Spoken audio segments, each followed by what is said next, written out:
Paspin ka panashi, makhj zama pad paspin ka panashi, sabar ba mizrasta da didan shi, sabar ba mizrasta da didan shi, makhj zama pad paspin ka panashi, makhj zama pad paspin ka panashi, sabar ba mizrasta da didan shi, sabar ba mizrasta da didan shi.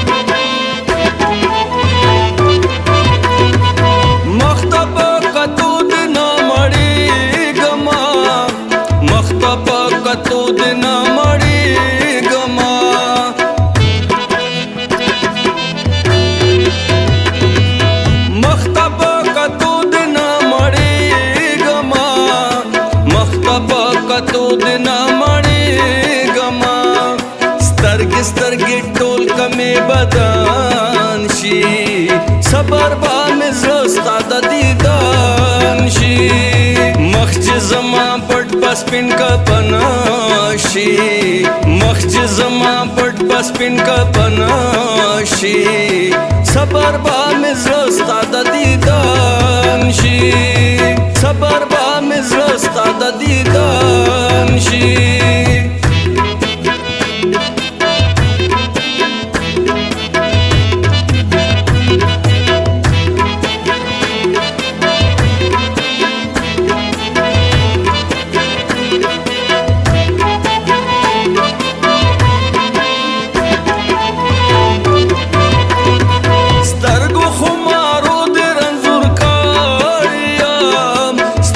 خمارو د رنځور کاړم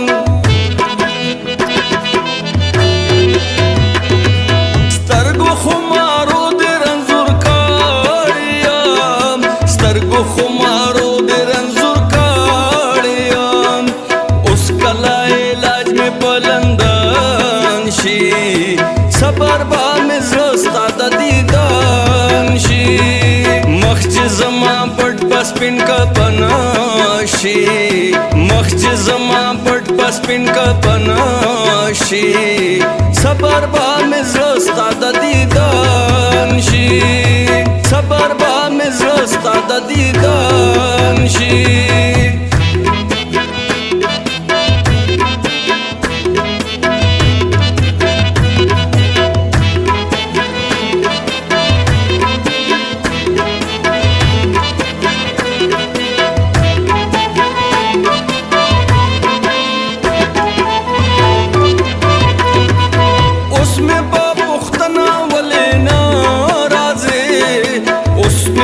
پختنا ولې ناراضي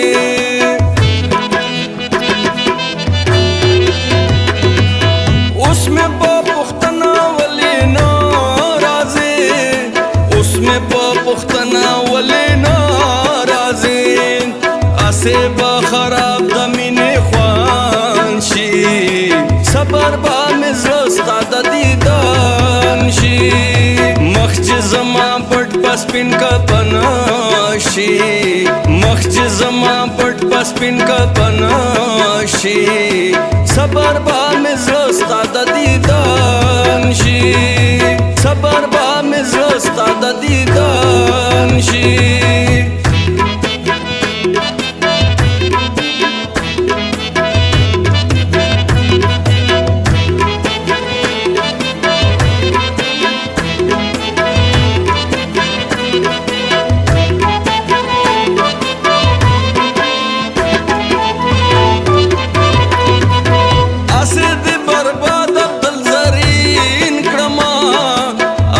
د برباد عبدل زرین کړما